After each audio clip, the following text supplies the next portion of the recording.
o seguimos, mejor dicho, con todo lo que es los tipos de bosques de ribera y la vegetación que podemos encontrar en aquellos medios en los que hemos estado acuáticos que hemos estado estudiando, todo lo que era los ambientes lóticos y ambientes lénticos y cada una de las partes en las que podemos determinar cada uno de ellos, ¿vale?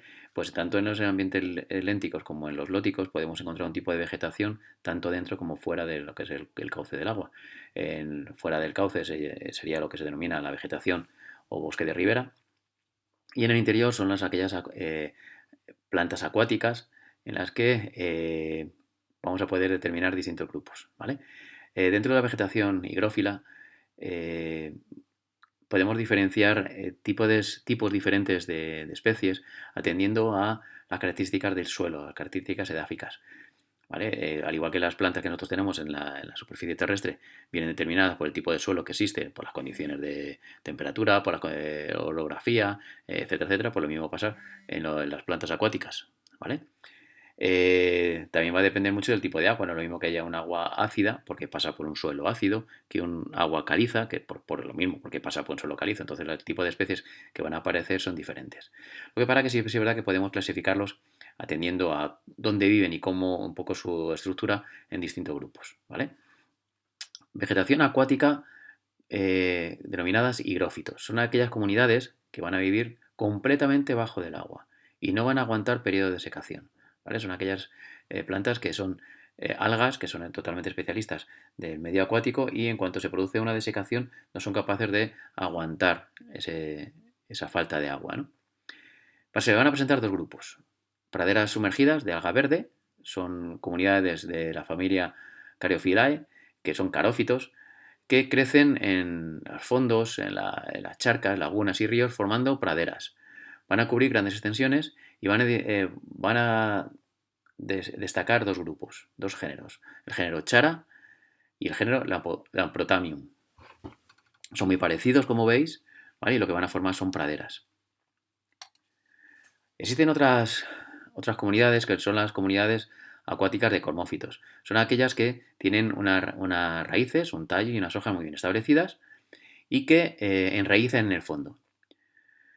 Van a enraizar en el fondo eso de lagunas, de charcos, de ríos, de arroyos y es posible que también aparezcan tanto en agua dulce como en agua salada. Van a destacar géneros en nuestras aguas como Zanichelia, perdón, y Miriofilo. Aparece también la vegetación helofítica, que es una vegetación un poco característica, que son aquellas que nacen en el agua para salir todo lo que es la parte aérea, tallo y hojas al exterior. ¿De acuerdo? Tienen todo lo que es la parte vegetativa en la superficie terrestre. Van a destacar dos grupos, el grupo de los carrizales, eneas, juncos, ¿vale? Dentro de los carrizales, pues, el género Phragmites, las eneas, el género Tipa, los juncos, ¿vale? Y vegetación de suelos que temporalmente se encharcan. Son aquellas en las que van a pasar durante mucho tiempo encharcado y además son capaces de aguantar una gran concentración de sales.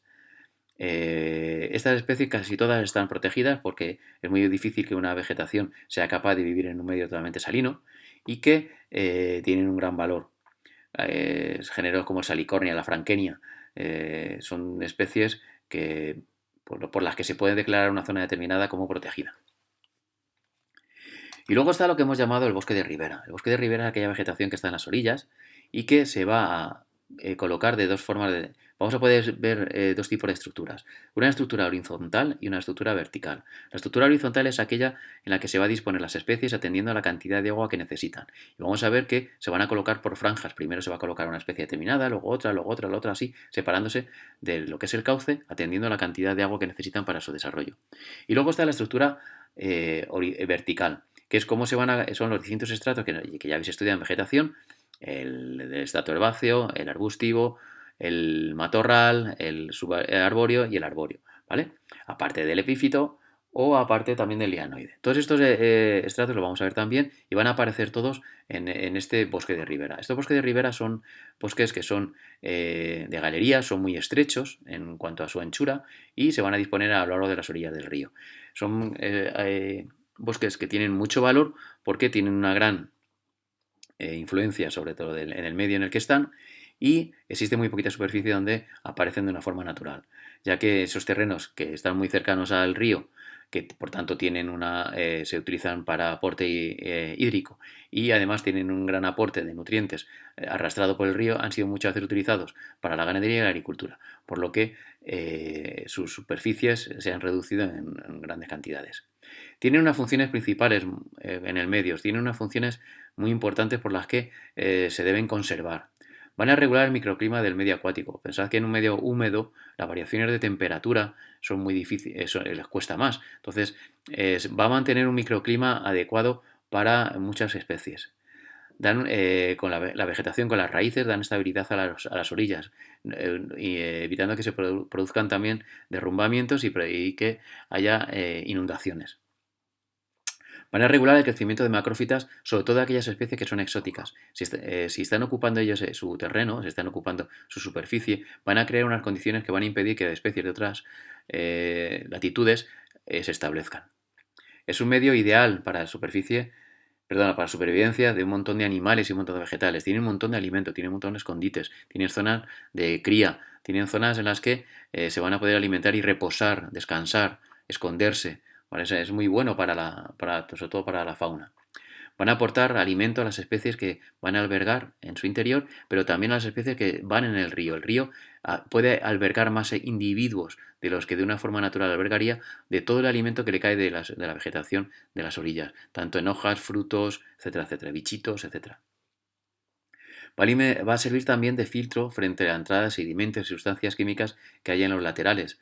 ¿Vale? Pensad que todo el aporte de abonos que nosotros estamos utilizando en la agricultura intensiva muchas veces es de más y sobra. Y se filtra en el agua de superficie, en aguas subterráneas y de superficie, y pueden llegar a los cauces de los ríos y contaminarlos. Entonces, esta vegetación que está en las orillas lo que hace es absorber todos sus nutrientes y hace de filtro para que no lleguen al río. ¿Vale? Y también todos los nutrientes excesivos que pueden llevar los ríos, también provenientes de la agricultura, la vegetación de ribera también la absorbe y hace que los ríos estén menos contaminados. Por tanto, también van a acumular agua y sedimentos, como estoy diciendo. Van a ser un lugar de recarga de aguas subterráneas. El agua que está el suelo que está a los lados de los ríos siempre tiene mucha cantidad de agua. Es una reserva de agua.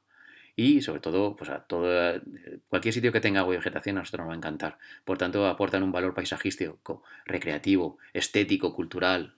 ¿De acuerdo? Esto sería un poco eh, las especies que componen todo lo que es el medio acuático. ¿Vale? Os acabo de decir antes que existe una distribución horizontal. Veis que se van a colocar como si fueran por franjas, atendiendo a la cantidad de agua que necesitan para su desarrollo. Los primeros que se van a colocar son los sauces. Después se van a colocar los alisos, los chopos, fresnos, olmos, y ya por encima, por detrás de ellos, ya no se considera bosque de galería, sino que ya sería el bosque mediterráneo, en este caso encinas. El límite externo normalmente lo marcan los olmos. Dependiendo también del tipo de vegetación, aquí también pueden aparecer los taráis, ¿vale?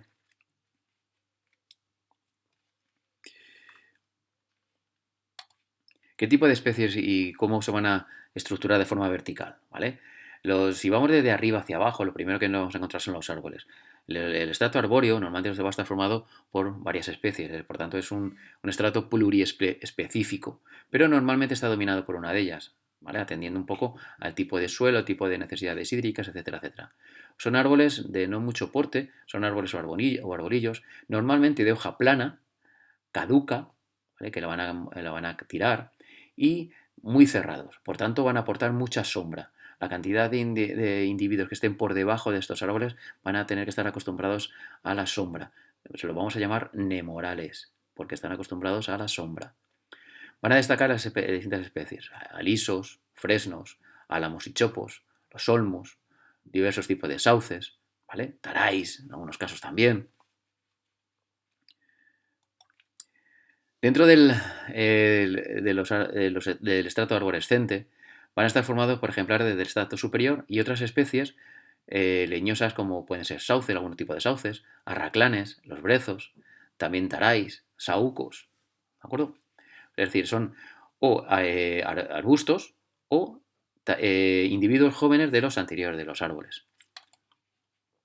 Dentro también de ya específicamente del estrato arbustivo, son estratos que van a aparecer, perdón, es un conjunto de especies que van a aparecer en aquellos huecos en los que el árbol está presente desaparece y les permite su desarrollo, o a aquella parte trasera de lo que es el bosque de ribera, la parte más externa, que ya le está dando mucho el sol y va a haber dos tipos, y por tanto va a haber dos tipos de matorrales. Unos que van a ser arbolillos o que el suelo es muy escaso y no permite que existan otros, como pueden ser en aquellas zonas donde hay mucha corriente y por tanto van a aparecer los sauces o aquellos arbustos que por sustitución del árbol ocupan ese espacio. Y en la parte trasera, que os digo, la parte de detrás, la parte final de los bosques de ribera, donde hay mucho más sol, lo que va a aparecer es una orla de espinosas, como pueden ser zarzas, como pueden ser endrinos, como pueden ser majuelos. ¿Vale? Son aquellas especies que son más heliófilos, que son más amantes del sol y que van a ocupar ese espacio.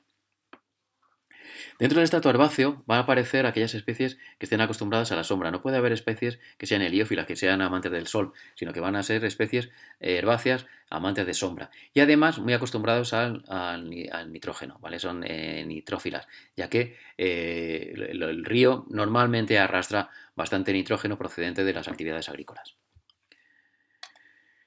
Y os he dicho de otros dos estratos un poco característicos de las zonas de ribera. Son estratos que necesitan mucha vegetación y que utilizan el soporte aportado por las otras vegetaciones para apoyarse. Uno de ellos es el lianoide, es muy característico de los bosques riparios, sobre todo en aquellas zonas más térmicas, zonas donde se combina la humedad con las altas fuentes de temperatura, por ejemplo la zona suboriental de la península.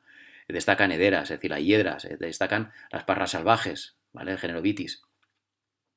Y el otro estrato es el estrato epífito, es aquella que normalmente están pegaditas justo encima de ellas, de troncos, de ramas, y que son siempre muy abundantes cuando existe vegetación.